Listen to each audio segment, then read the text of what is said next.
It's time for news are coming to you live on GBC News. Hello, good afternoon. I'm Seyoko Kwakuche. Welcome to the news.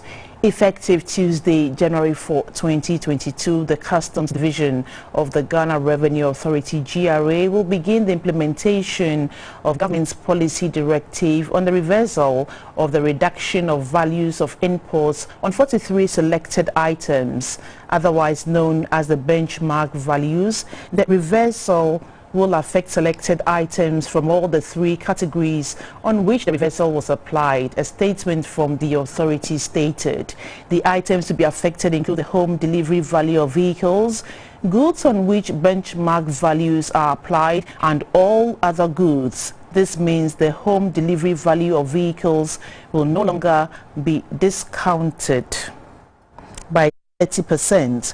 Also, the full value shall apply without any reduction for all other goods where the importer has an invoice for which the value is higher or lower than the established transaction price database.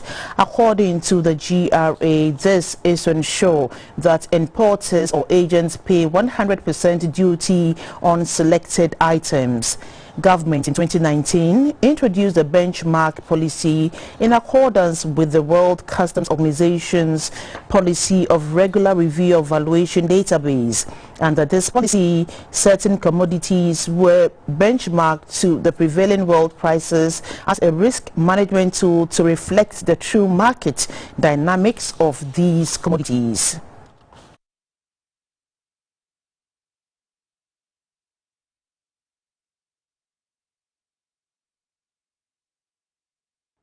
Well, on the phone line now is the president of the Ghana Union of Traders Association, GUTA, Mr. Joseph Obin.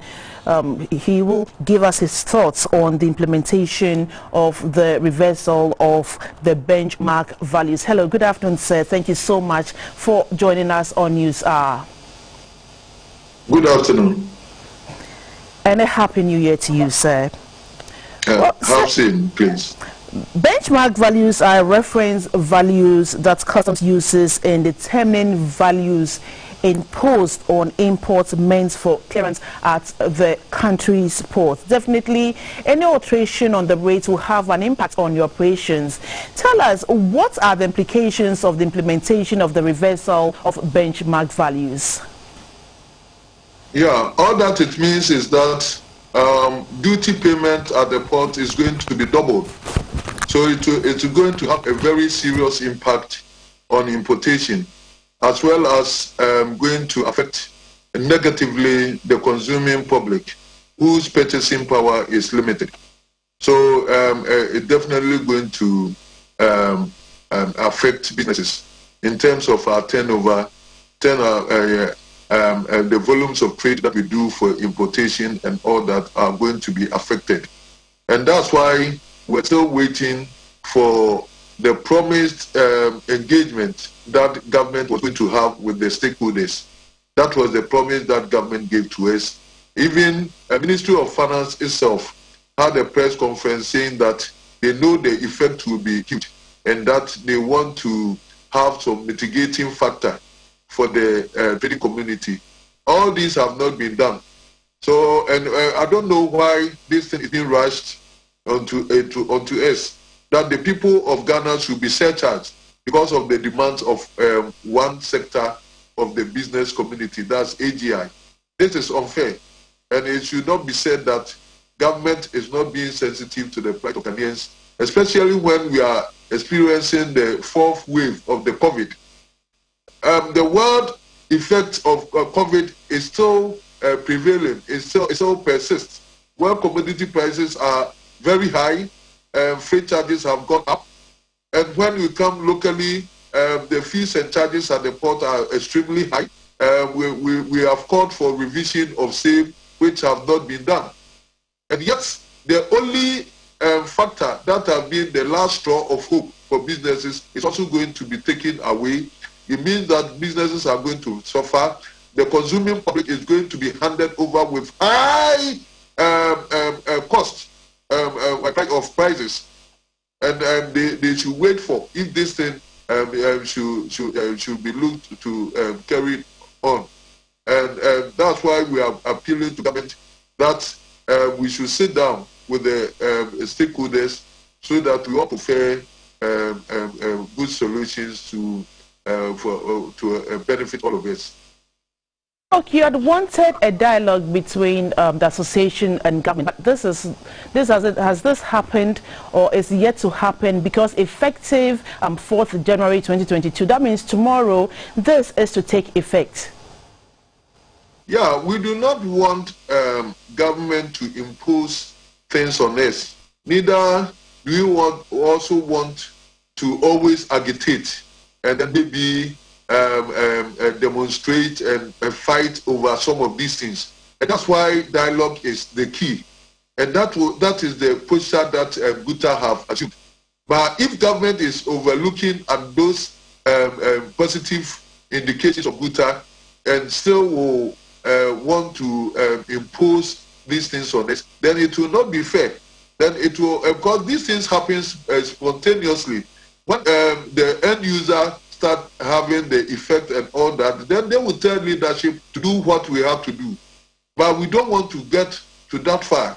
We want sanity to prevail in this country, and we still want to assume the dialogue way. And that's why we are still calling on government to sit down with us and to see how they can mitigate against any effect of the reversal. Because don't forget that the benchmark value did not come out of the blues. It did not come from the sky. It came because we had a serious problem, and it came to solve a problem. And once the problem still persists, it should not be said that we are reversing it to the same problem. And especially at this time, when things are very difficult, when COVID is, the fourth wave of the COVID is also here, and that we have to fight a disease. It even goes against government's own policy to fight against the disease, because the consuming public of Ghana have to eat. And if they have to eat and get energy to fight the disease, you do not hand to them high prices of goods, of food items, and then other essential commodities, including pharmaceutical products and all that. It goes against government's own policy to fight against this pandemic, where everybody is trying to subsidize things. We are now even going to hand us with high prices, which will not go a long way to help solve the COVID situation and the economics that is attached with it. So, Dr. Obin, is GUTA's position now waiting to see approach what happens tomorrow before any decision is taken? Yeah, we have unfinished business with government. That's the government's own assurance that this thing is very dicey, and that before any key decision is taken on this, we have to have broader stakeholder consultation, which hasn't come. Even Ministry of Finance is promised that they have to fund some mitigating factor for the importers and then the consuming public. This has not done. The consuming public, their purchasing power is even going to be affected. While their purchasing power is a constant, goods are going to go up over 50%. How are we going to survive as businesses? It's going to affect turnover, it's going to affect the volumes of trade that we do, and our capital is going to be dwindled. That's why we want the government to listen to us, like to sit down with us, and so that they know what our frustrations are and all that, and then find appropriate solutions to. Not that they have to rush. Who is chasing us? What is chasing us to run into this, especially when we have barely even settled after the Christmas? What is happening? Finally, in addition to the 2019 directives to implement the 30% and 50% benchmark values, there was another respite of 90% reduction of physical examination of containers at the port. Has that also been affected? Yeah, you see, that is the systems at the port. That is different from the cost aspect. And you know, even this system have been even enhanced on by the Akama solution, the Akama. And so those systems and the paperless issues and all that are there, and they are almost always being enhanced upon.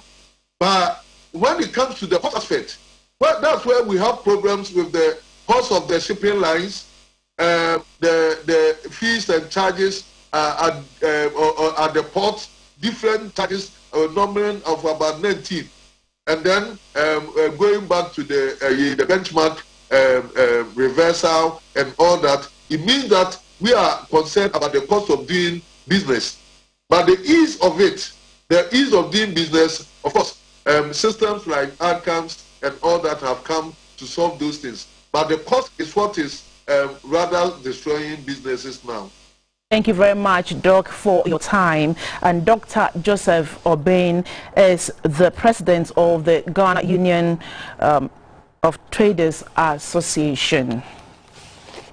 The Chamber of Petroleum Consumers, COPEC, has predicted that prices of petrol and diesel may surge by 3.7% and 2.5%. In nominal terms, COPEC said ex-pump prices of petrol and diesel are expected to increase by 24 pesos and 17 pesos. A statement issued by COPEC indicates that the average surge for both products in nominal terms is 20 pesos, representing 3.1%. Some oil marketing companies could increase their prices less than the 20 pesos increase due to competition. It added that Brent crude plunged by 10.7% to 73.45% per barrel on the 26th of November, and the OPEC reference basket plunged by 6.9% to $76.09 per barrel on the same date. Police service has arrested a man who went viral after firing an assault rifle into the air at the ANC shopping mall and at East Legon on December 31, 2021. He has been identified as Flight Sergeant Nicholas Owusu-Frimpong. A statement from the police indicates that the arrest was carried out in collaboration with the military police. The suspect was arrested following police investigation into the incident of a young man captured on video footage firing several shots of a firearm at ANC Mall, purportedly to welcome the new year 2022. According to the statement, the suspect, Flight Sergeant Nicholas Owusu, is currently detained by the military police while investigations continue. The police had earlier offered a 5,000 cedis reward for information leading to his arrest. In the statement, the police explained that the action by the man is against Section 209 of the Criminal Offences Act 1960 Act 29, which bars a person from discharging a firearm in public without lawful and necessary occasion. The police further urged the public to be guided in their celebrations and desist from acts that compromise public safety and order.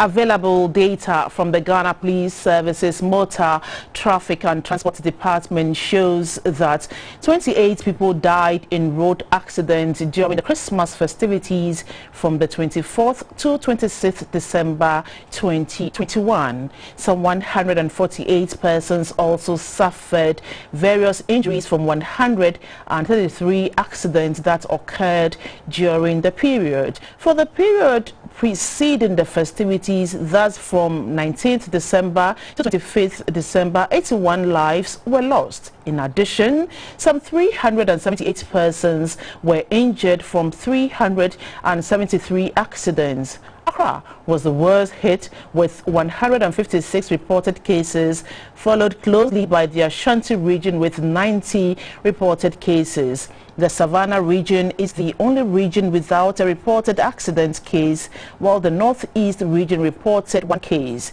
We have on the phone lines the Public Relations Officer of the Ghana Road Safety Authority, Madam Pearl JC, to shed more light of these statistics. Hello, good afternoon, Madam, and thank you very much for joining News Hour. Good afternoon. And we're wishing you a happy new year. Well, the figures that we have in paint a very bleak picture. From the data available to you, what is the total number of road crashes and fatalities recorded during the Yuletide? Good afternoon to the parish business, and I wish everybody a very happy and prosperous year. We pray to God this year we will not reflect increase in our road crash statistics. The statistics we recorded between 34 it's alarming. It's alarming, unacceptable. What we did before the Christmas, the campaign, the sensitization, the enforcement activities, we were praying and hoping that this Christmas will be devoid of reported crime and incidents. But fortunately for us, we didn't get this out of the way. And it has not been a good news to us. It has always been. See, can you please position yourself? We're having a little bit of feedback from your end. And let's continue with this conversation. Can you please tell us, are these statistics higher or lower if you compare them to the previous years during the same period? Thank you. We look at the total crowd, and the total crowd is by 20.46% from the page that because as the total crowd 130 have been 100%. So the capital percentage here increased slightly. When we look at what people, when we look at the number of vehicles, it decreased by 16.5%. Last year, same period was 2.3, and this year it reduced to 18. It means a lot of the drivers are becoming more careful. And when we look at the divisions, I think it is the commercial drivers that are more careful, because last year about 91 vehicles were involved this year. And then last year for the private vehicles, it is 112. And then this year it's also decreased, but still the higher side compared to the commercial vehicle. But this year, the motorcycle involved in the reported crashes rose about 5% from 58 to 59. So we pray that both vehicles and commercial private and motors will start being careful that we record less cases. When we look at the number of persons not it's so deep from 20% to 20. So we have a peak of 25 something percent. But the people killed in all these facts and the injured also increased drastically. From 23 last year, they are recording to with a 21% increase. And for the injured, 100 it rose to about 11.28%. So some or some indicators of others increase. Madam Medusa, still we having a feedback. Can you please position yourself well? All right. Maybe having a feedback on my phone and yeah, this is better. So now let's continue. Can you tell us the regions notorious for these road crashes? Okay. Thank you. So I agree that the greater Accra region followed by the Ashanti region, they will go to Central Western, but the Savannah, Northern, and the Upper West, Upper East region, they report most of the lesser numbers. And you know the reasons are that in the Greater Accra and the Ashanti region, the vehicle population is much, and the population of people are also much over there. So a lot of scratches, bumping into each other, and those things. That's why the numbers always every year.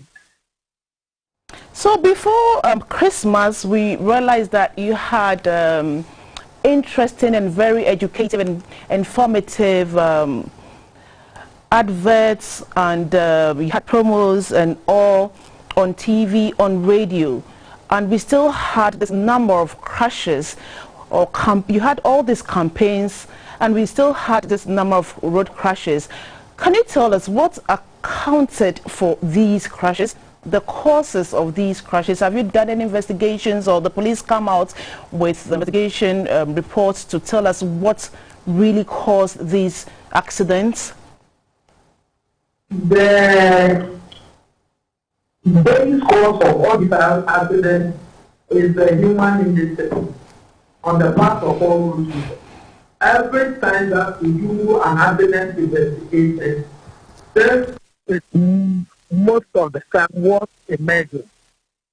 Whether it will be speeding, wrongful overtaking, fatigue driving, or distracted driving, or a pedestrian is crossing the road without paying attention to his or her environment. A motorist maneuvering, jumping the red light, or not wearing helmet, so he's injured severely or die instantly. So the severity of the impact is as a result of our industry on the road. We do a lot of the campaigns, but how many people do as the campaign tells them? At the end of the day, they go on and we all do whatever we like. At the other time, I confronted a driver who was talking on phone and at the same time driving at a top speed. He told me even the policeman talks on phone as he is in the road checking road traffic offenses. So you see, we are not responsible for our safety. That is one of the major causes. Secondly, the other cause is the irresponsibility on the part of user agencies or road safety management agencies. If we put up furniture that will communicate with the drivers and protect the drivers, I think some of these preventable crashes would have been prevented. If the agencies have lighted the streets are visible and the traffic lights are working well, I think some of these crashes may be avoided. But the irresponsibility on the part of user agencies and then indiscipline on the part of road users is a major cause to all the crashes. Sadly enough, we've not started 2022 on a good note with regards to road crashes. The country has already recorded a number of road crashes with fatalities. Just on the 1st of January, a whole family died. I think it's one of the occupants of the vehicle is struggling for, of course, he is struggling for his life. I mean, so what is the way forward? Because if you are saying that the authority has been having campaigns to reduce the number of road crashes we have, and we've not started this year on a good note, what new approach do we have this time round to tackle road crashes? What is that we need to enlighten our road traffic enforcement. And so, in regards to that, we are collaborating with the police service. We are about to visit the IGP, put our grievances before him, and see how best to collaborate to automate road traffic. How do we call it? Road traffic enforcement. We also recently went to the Chief Justice, so that when we collaborate with the police and they bring recalcitrant drivers or road users there, they will be prosecuted immediately and given the sanctions that will be so huge to deter others and the people involved. Lastly, we will have put up an information center at our secretariat or our head office. Sooner than later, we will connect the whole public of it, so that everybody will be involved in advocacy for road safety management.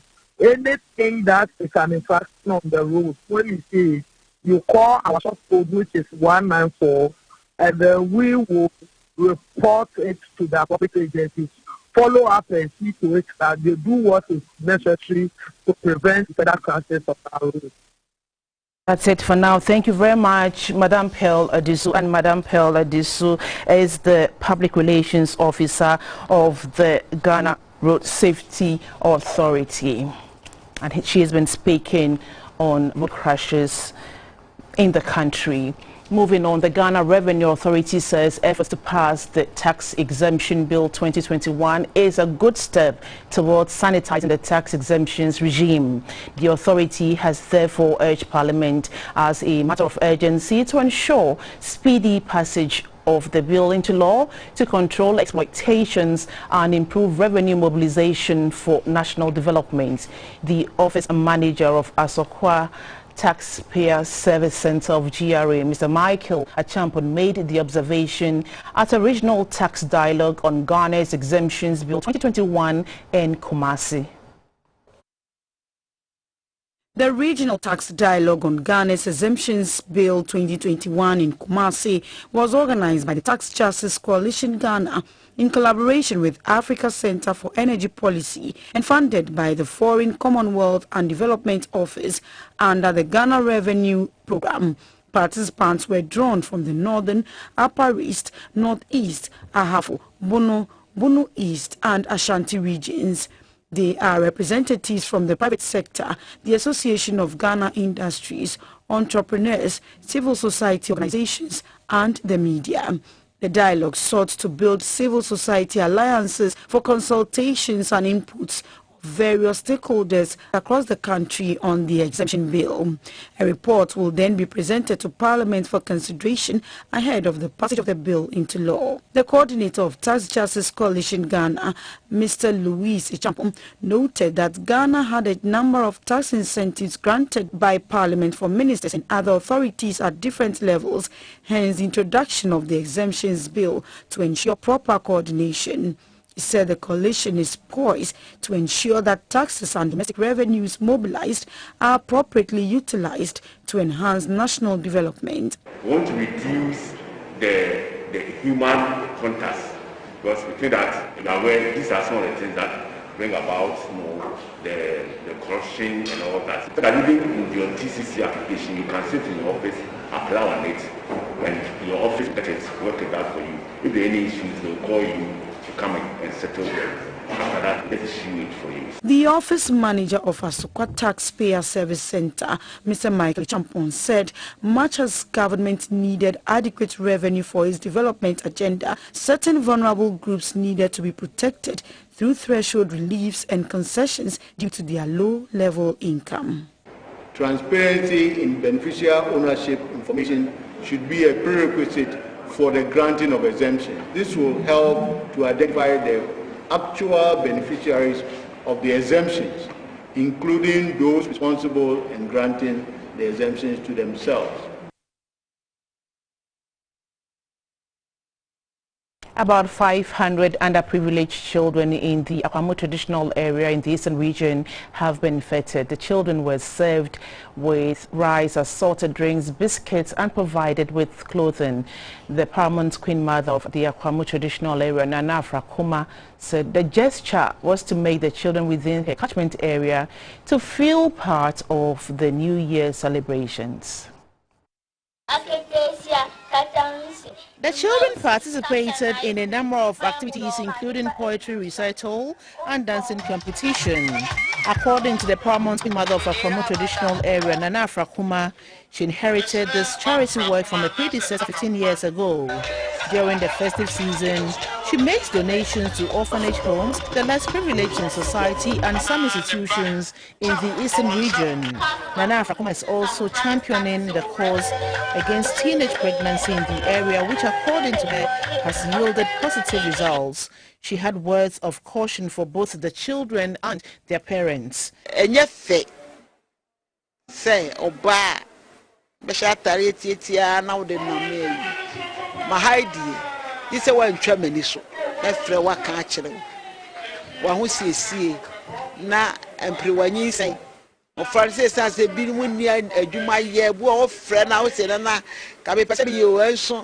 The public relations officer for Nana Akuma's foundation, Ms. Irama Sari, shed more light on the foundation's vocational training institute project. There are times people walk in and you ask them, what do you want to do? Oh, Nana, me person me ko sua de pam, but I don't have the means. It breaks her heart. This is the reason why she has come up with this, the Ohimi Afra Akuma II Foundation, and we've been doing a lot. All we are asking is individuals and corporate bodies should come on board to come help us complete the vocational training institute. The wife of the paramount chief of Akama traditional area, Madame Akutokwafu, reminded the people in the area about the deadly coronavirus pandemic and urged them to follow safety protocols. Let's now take a look at how some churches in Kumasi and Cape Coast celebrated the entry into the new year 2022.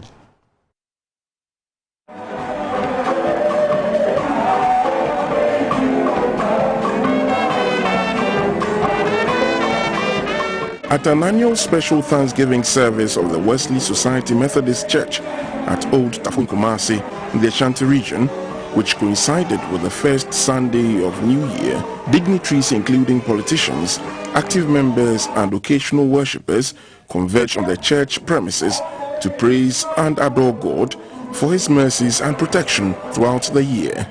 In his New Year message, the Superintendent Minister, Very Reverend Solomon Bruce, expressed serious concern about the recent happenings in Parliament, saying the use of provocative language and attacks on political opponents do not only undermine Ghana's democracy but retard national progress. We are calling on our parliamentarians to set up, from the speaker to the menace of the floor, that it is one big platform where we learn. He encouraged the government to focus on major challenges confronting the country, especially youth unemployment, which has the potency to become national security threats. He also expressed the need for attitudinal change and has therefore entreated Ghanaians to resolve to dedicate themselves more to hard work to improve the economic fortunes of the country.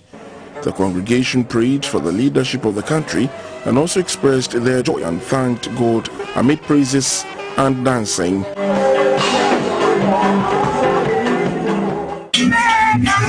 The first Sunday of every year is a joyous one, as Christians welcome the year with high hopes and anticipation of good tidings. It is a period to take stock of the activities of the year gone by and make resolutions and new covenants with God. Members of Good Shepherd EP Church in Cape Coast welcomed the year at the first Sunday service of the year with these resolutions. They sang praises and worshipped God for his grace that sustained them the previous year, whilst rededicating themselves to him.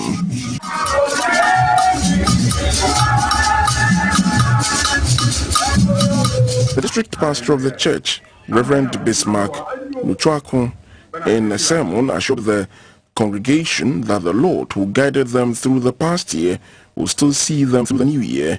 He, however, admonished them to have a renewed mind and new covenant with God.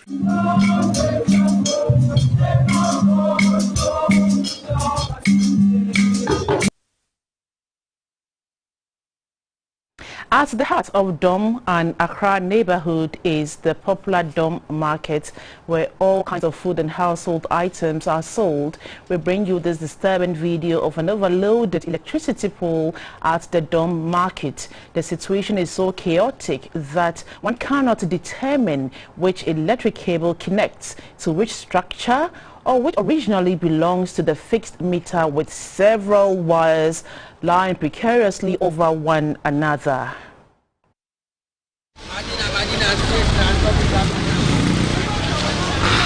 This chaotic scene in the heart of the Domi market is clearly visible to any visitor to the Domi market.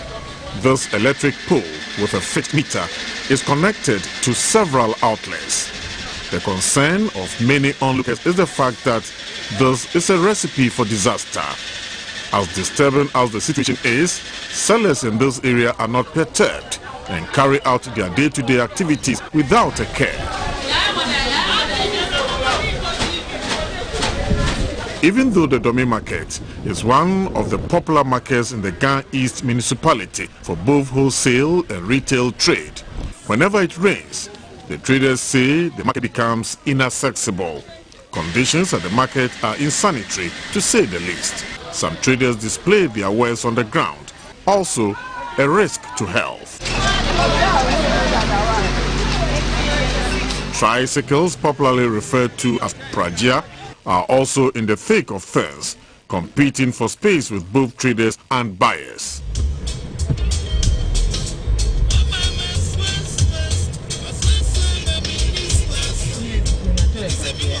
The construction of sheds in the main market to provide shelter for traders began over a year ago, but at a snail's pace. The metal sheeting used to cordon off the area is falling apart, the danger from which both traders and buyers are concerned about, since many have had their clothes torn and suffered bruises.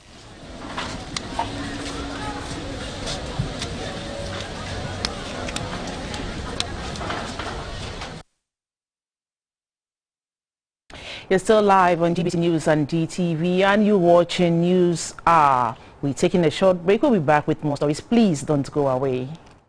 Oh, get out the phone. Can't you see? Hello, ma'am. So you've applied for the devil's work? Oh, yes. It's such an easy job, you know. I have passion for it. Tell us more. I have a tight schedule. So, to save time, I try to answer my calls and messages while driving. It's not risky. But sir, listen, 120 kilometers per hour on a 50 kilometers per hour road, Grammy, I do. And small talking on the phone while driving, you say it is risky, it is not. But you and your kids are not strapped in. I know. These children, they are tough. Don't mind the body. So how do you feel about yourself? I feel proud. I love my job. Are you sure you are not the devil? Make you not do Abonsamejuma. Stay alive. The Stay Alive campaign is brought to you by the National Road Safety Authority.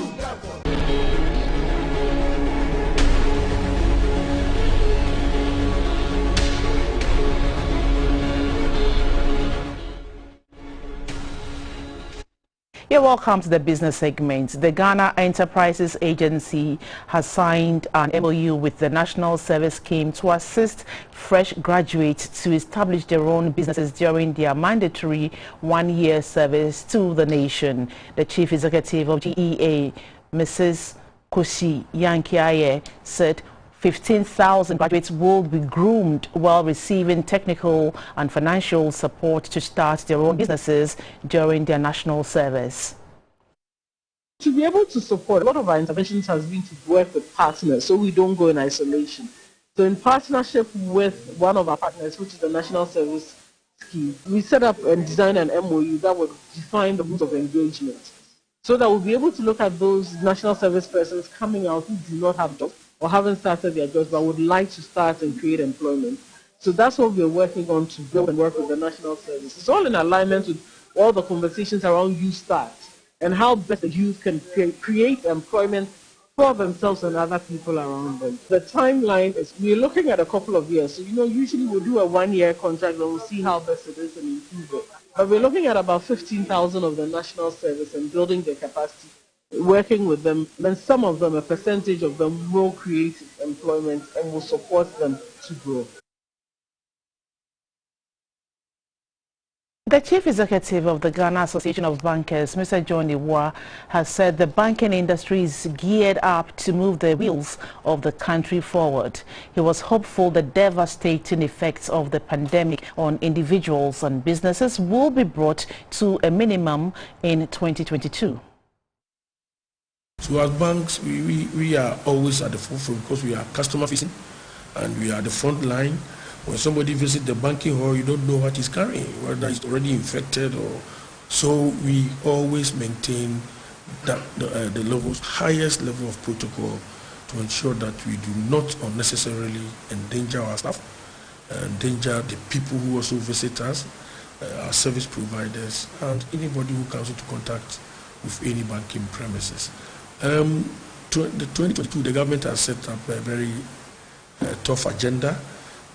Very aspirational agenda, and as banks, we believe that we have a role to play in propelling the wheel of the country forward. To that extent, we stand ready as an industry, and we work with our clients, the business community, households and individuals to help rebuild the country post-COVID.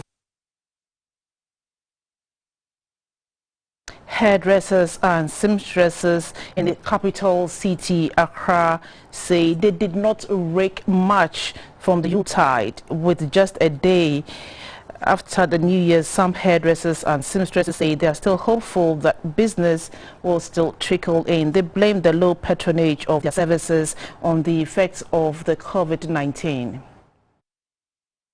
Looking glitz and glamour on festive occasions like Christmas and New Year have become the norm in Ghana. But looking good does not come cheap because it will require the services of beauticians and seamstresses. And with the New Year around the corner, players in the beauty industry at Dansoman, a suburb in Accra, gave mixed reports on how their businesses have fared so far during the Yuletide.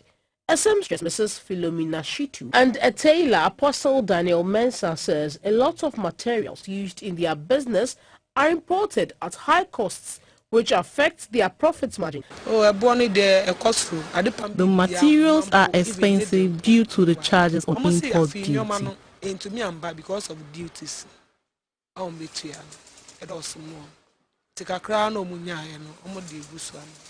If the government can reduce the taxes, we will break even. Mrs. Comfort Asari, another seamstress, said the customers have complained of no money during the season and she blamed it on the COVID-19 pandemic. Patronage is slow because of the pandemic.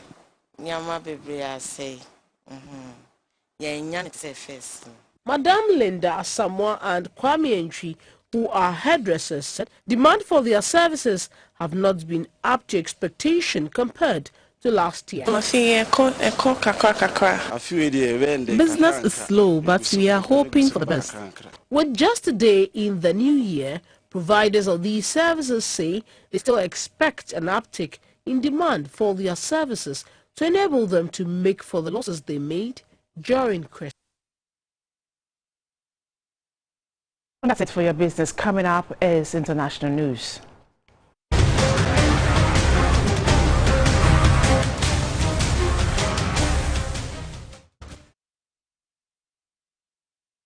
The Health Service Executive